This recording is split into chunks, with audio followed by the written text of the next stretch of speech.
page live video, and we are going to get into the 2025 Six Nations, and we'll be playing that song after the campaign as Warren Gatland gets sacked, or is he going to pull it off and save his job? What does good look like for Wales going into this tournament? Really pleased to have our old friend who always comes on around about this time of year to help us preview the Six Nations. Kenny Davis is with us. Hi, Ken. How are you? I'm very good. Very good. Looking forward to the Six Nations. Yeah, very much so. Who's going to kick us off? How do we think it's going to go on Friday night? Because it's the opening match of the tournament. It's in Paris. Doesn't get much tougher, really, does it? Fraser, what can Wales expect on Friday? On Friday, to lose heavily. If you're a Wales fan, I think that will happen in Paris. I think the respective strength of the two teams it's a really brutal start for us. I think the disruption in the camp has come right up to this week, hasn't it? Alex King going as backs coach. I think Howley come back in. Adam Jones obviously coming on a short-term contract. Tremendous value in his press conference today. But, you're talking someone who I think has only worked now with one session with the players, and we're 4 days out from the Six Nations opener away in Paris. So I think it'll be a very difficult campaign. I think it'll start in France. I think if we are going to get a win, it's not going to come this weekend then. Gord, any chance on Friday, do you think? He's hit the nail on the head. We're nowhere near France's level, and it's going to be a difficult baptism in the Parc des Princes. And if we can keep within 15 points, that would be a success as far as I'm concerned. But Kenny will have other ideas. I was going to say, come on, Kenny, you need to cheer everyone up now. Is it going to be no for Wales in Paris, or can they go there and pull off a shock and reinvigorate Gatland's era? Well, if that happens, I'll be absolutely amazed, if I'm honest with you, because I'm not too sure what Gatland's team going to be picking. He might not even pick our best team. He might keep the best team for the following week against Italy, because he might think, way Gatland thinks, he might think we've got a chance to win out there. We haven't got a chance against France. Who is he going to pick at 10? We got 2 10s. We've got 2 caps between them, 1 no cap. So I don't know what the thinking behind that is with him, to go to the Parc des Princes and have to face what they're going to have to face, a barrage of skill, power and strength. It's damage limitation at best, but I'm afraid he's going to pick some left field players. They're not going to have much of a chance. We'll lose the game, and then we go to Rome the following week, and he'll change 4, 5, maybe 6 players, and then go to win that game, and then he target that game to win as the Six Nations. That's what I think. It's an interesting. Yeah, it's an interesting phrase. Maybe just pick up on this about the team selection, because surely you want. I know there's a risk. It's a hard game in Paris, but if you want to build any momentum, you don't get that by changing your team 5 or 6 players each week. Surely you want to go with your best team and just give it a shot on Friday. I mean, yes, you would have thought you start with your strongest side. It would be really quite a humiliating, harrowing sign of the times if Wales were to essentially do that, wouldn't it? Go and do left field selection and on the basis they don't think they're getting a chance of winning the game. But I wanted to ask Kenny about this. Gatland's messages, I think, in the media and his actual selection for this campaign has been very muddled and quite confusing. And you've got the situation where Gareth Anscombe hasn't been picked because, even though he's our best fly half of Wales, Warren Gatland said he's 33 and he's not going to be playing in the next World Cup. And yet we have Tony Faletau in the squad who's 34, Toby Faletau, and incredibly injury prone now. So it just seems to me a real lack of consistency and clear philosophy with what he's doing. Do you feel that at the moment as well, Kenny? Were you surprised by the squad that came out? I'm not surprised at pretty much anything Gatland does anymore. A couple of years ago, he picked a 17-year-old when he was under a lot of pressure. That 17-year-old, I can't remember his name, played twice for Wales, and I don't think he's playing now. So he's an expert at deflecting off himself. He deflects off himself, and the Howley thing with King this week, Adam Jones coming in late on. These are classic Gatlands, taking everything off. Nobody's talking about the team. Everybody's talking about the coaching staff, and that's what he wants. That's what he's trying to do. But since he's come back, there has been nowhere near any kind of a policy in selection. You could go back through it and I know what he's trying to do, because he doesn't know what he's trying to do. And to pick the 2 10s, I do feel for him. if he plays the boy Edwards on Friday out there, he's nowhere near that ready yet. When you're playing in the league that our region's playing, it's not that great.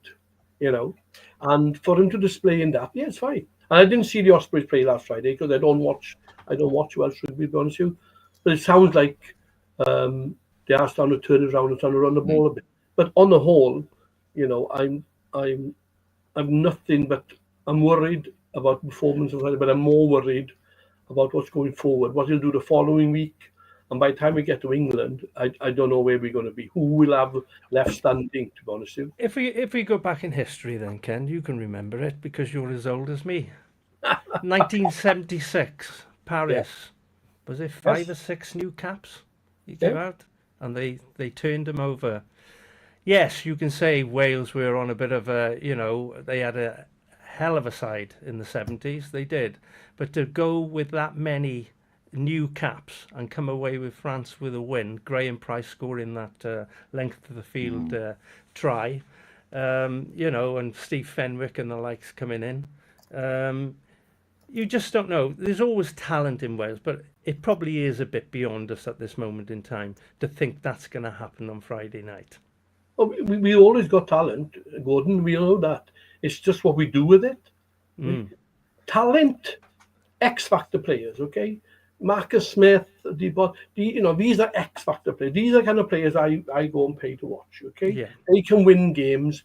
They don't know what they're doing, let alone what the other boys know. So when I coach, it's quite simple. The ball carrier makes a decision. The ball carrier does what he wants. Everybody else has got to react to him. Yeah.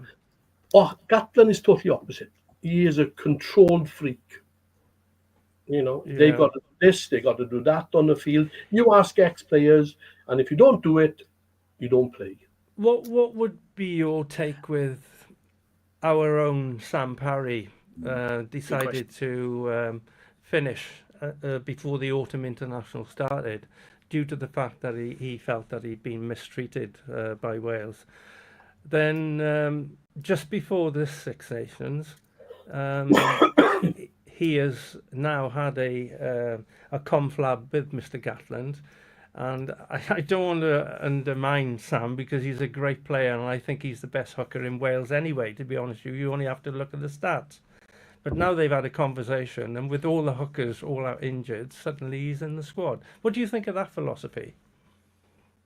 Well, our pool of players are small to start off with, okay? But we always produce a good hooker every year, and the boy Lake is a good quality player. Yeah. But he's like Jack Morgan. The way he plays the game, he will always be injured. He'll play 3, 4, 5, 6 games for you, then he'll be injured because he puts his body on the line, and our bodies can't take it these days. So he's that kind of a. Sam most probably consistently over the last 5 years has been our best player. You know? I think what Sam did was quite correct. I think sometimes you got to stand up for what you believe in, and you're right. And as things have turned out, see, it worked for him. Well, we'll see if he gets picked, and exactly. Now he gets on. It's again what people say, and again with Gatland, I think what he says and what he does are 2 completely different things. I think he's got a public face, and he's got his own private. And I don't think it's great, myself, how he treats players. I don't think any player thinks he's great. Kenny, can I ask you a question then? Is he not the greatest Wales coach of all time? Well, the stats at the moment say he's the worst. Which year are we looking at? Yeah, exactly. No, what you look at. Yes or no? I know right now that he's the second spell hasn't gone that well, but well. But it hasn't. No, I agree. It hasn't gone that well. So my question is then is number one for the 3 of you, has he ruined his legacy from first time around in your eyes? Because the criticism he's getting here, and the tournament hasn't even started yet, guys. Has that legacy been trashed? Oh, he's undoubtedly tainted it at best, and I have to say, I think WRU are largely responsible for bringing this current mess on themselves. He offered his resignation at the end of the last Six Nations, as Kenny said off air there, when a coach offers their resignation. inevitably only goes one ways because he knows he can't take the side any further. They then rejected that resignation, went on to lose every single game for the remainder of the year, both the summer tour and the autumn, and are now in a position where they can't sack him because they have to do a huge payout, and the WRU are cash strapped. So they really have brought this current situation on themselves. It's just been total mismanagement at the top. And I thought, and I said it at the time, to bring him back in the first place was a totally misguided appointment. All right, Kenny and Gordon, and you two, Fraser. Kenny, I'll go to you first. What does good look like for Wales, do you think, in this tournament? Is there any way back for Gatland? And to get there, what does he have to do you think, in this tournament? Okay. Win a game? Well, wouldn't not be bottom of the table on the 25th of March or whatever it is. And that's how low we've dropped our standards, you know. I think when what we look at, we can have a free go at every game. You know what I mean? Yeah. Nobody's supposed to win the game. So the boys who can go out there will a bit less pressure on them and have a go. And if they win, they win. You know. But will they allow to be played like that? I'm not too sure. But I think the end of the Six Nations will most probably see the end of Gatland.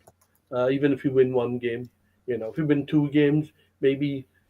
But that's just prolonging what's going to come. You know, you can't have a union sacking the women's coach who won 4 games because of performances, and then you have the men's game who didn't win a game and keep him. So obviously, you know, the messages coming out even out of the union are so conflicting at the moment. Nobody really knows. There is no governance in the union. We haven't got any governance at any age, you know, especially at grassroots rugby. You know, we're just allowed to get on with it and hope we survive. That's what's happening at the moment. But I think that if Wales win 2 games, he might keep his job. 1 game, I don't know, because you got your Gatland lovers out there, you know. You're certainly not one of them, mate. No. I'm getting that message. Yeah. No. We got a World Cup to build on, and that's the excuse he loses. If he loses 5 games, we got young Edwards at 10 now. We're bedding him in for the World Cup. Liam Williams, you know, you don't talk about him coming back. He's been to Japan, made his money playing in Saracens. Again, a lot older, back in the squad. You know, I don't know where we're going. All right. We'll do some predictions for this opening round of matches and also the tournament in just a sec. Final question on this then, for the 3 of you, and 4 of you, in fact. Gordon, if Gatland was to go down that route of just picking youngsters for this tournament, with an eye on the World Cup, so blood youngsters and don't be inconsistent with your selection, would he, in your view, would he get more support from the Welsh public if he took that view? We need to blood youngsters for the next World Cup and we'll put results to one side. What do you think? I think Gatland wants out. That's it. Kenny said it. Fraser said it. He doesn't really want to be here, boys. He's in a position, a no-win situation. Wales are in an absolute mess. Let's be honest about it. But it's our passion. We want Wales to do well in the Six Nations. But it's gone further than that now, to be honest with you. So I really can't see us winning. If we're lucky, we could win 2 games out of and that would be Italy away and possibly one of the home games, and one of them would be England, and we'd be rather lucky to beat them. We're just in a bit of a hole. I don't know who you could bring in, and as Kenny said, you can go further again. Schoolboy rugby, youth rugby, junior rugby, academies. It's all a bit of a mismatch at the moment. We've got no consistency. Okay. The 22 cap rule is ridiculous. And, you know, there's loads going on. Fraser, anything in that in terms of selection? Would you? I didn't even answer the question, did I? No, and I know you did really, Gordon, because I think what you said was actually he's not there. He's not viewing it long term. I think you did, and that was a good answer. He's not viewing it long term, so that's why, Fraser, we're probably seeing erratic selections that Kenny's referenced too. I see what you're saying, Ben. If the Welsh rugby public thought there was a clear plan in place for the next World Cup, there may be a little more sympathy, but there's already had a great contradiction to that, isn't it? Because if we are building for the next World Cup, why have we picked Toby Faletau? As Kenny's pointed out, why have we put Liam Williams back in after his exile in Japan? You know, so it would look even stranger if he was picking those players, selected them, and then was leaving them out, 2 blood youngsters. So look, you know, we've all been very negative here. I've got a negative outlook as well. I think he's probably right, and Gordon are right. It'll be the last championship Gatland's in charge. That's my hunch. And I think 2 wins would represent a very good championship for Wales. Okay, the other two games this weekend: Scotland, Italy, and Ireland, England. Who's going to win the tournament? Let's go around the table. I'm going to start with Tom because Tom's got a very good record at predicting the Six Nations winner historically on this show. Who are you going for, Tom? I think I'm going to back France at this early stage. Yeah, I think that's a fair shout. Gordon. Very difficult one. Ireland are going for the third championship. They're capable of doing it. No other side in the tournament, the history of tournament, have done it. They have a good chance. And then France will be knocking on the door. And then England are good enough to beat them all. So I'm totally confused, and I'll go for Ireland. God, we got there in the end, Gordon. I did think I might have to push you there. Right, Fraser. I'm going to go for France, actually. I wasn't that impressed with Ireland in the autumn internationals. I thought they were off the boil a bit. And, of course, with Andy Farrell, I think, on sabbatical now, isn't he? He concentrates on the Lions job, so he needs to be in charge. So I'm going to go for France over Ireland. Okay, well, I'll give you my prediction, Kenny, before I come to you. I'm obviously going to go England. Who do you think is going to win it, Kenny? I thought that'd make you laugh. Wales! Come on, Wales! I don't know why you're laughing. I'm not mad. I've got no doubt that if the most talented rugby country at the moment, and he could even be in the world, is France. They got the under-20s and the 19s coming through. They got to beat Ireland in Ireland, but I think they can do that. And I think France. That's a tough one, mine, Ken, isn't it? No matter It is a tough one. I think we're back to X Factor, and I don't think Ireland have got X Factor players. I think Ireland are pretty much a good Wales. They play to a system which is not great to watch, to be honest with you. But France, they got Dupont back as well, haven't they? Well, the France, the halfbacks, these are world class players, and if they turn it on, it doesn't matter where they are. In Ireland, Scotland, or Wales. So I take it we're not going to win on Friday night then, definitely. Guys, is there any will, Kenny? I'd love to see you in that dressing room doing a team talk, because I reckon you could fire them up. Is there any world where Wales can pull off a famous win on Friday night in Paris? What would you say to them? Gordon mentioned 1976. I can't remember the black and white television then, but Gordon does. But that's the kind of thing. Do France come and join the party and throw it about, and then we might have a chance, because suits us. It suits us, but will we do it? I don't know. But play fire with fire. Yeah. Yes, I think so. We can play rugby. We can play. We've always produced people who can play rugby. We just stop them playing. So if we allow them to play, and if you go back to Gatland's first game in Wales in Twickenham, that game was long gone. Then we decided to play. So he didn't learn much from there. He still wants to run the team with an iron glove. But I think for Wales to be successful on Friday night, we just have a dab. And if it comes off, it comes off. I think after a pretty robust, nearly 20 minutes of discussion, we might have just ended on a nugget of positivity. Go there and play rugby. I hope so. I really do hope so. No, I think to play in the Parc de France on a Friday night for these players, it doesn't get any bigger, and that's the stage you want to show your ability. Not in a brewery field or bloody Knoll. You want to show what you can do in Parc de France on a Friday night in front of millions of people. It's a proper fixture, isn't it? It's what the Six Nations is all about. You're absolutely nothing right. wrong with the brewery field or the Knoll, mate. Nothing wrong. Fair. Kenny, listen, it's great to talk to you, and we will catch up with you again, no doubt, during the Six Nations. And who knows, Gatland might prove us all wrong. And you might be buzzing by the end of the tournament. I don't know. It does look. I really do hope so. Yeah, I think you'd be happy to be proven wrong, wouldn't you? Thank you, Ken. Always great to have you on the show. We are back for the final part on Pure West Sport, where we'll look ahead to some West Wales Cup football at the weekend. That's next. Pure West Sport Show, sponsored by Eaton-Evans and more.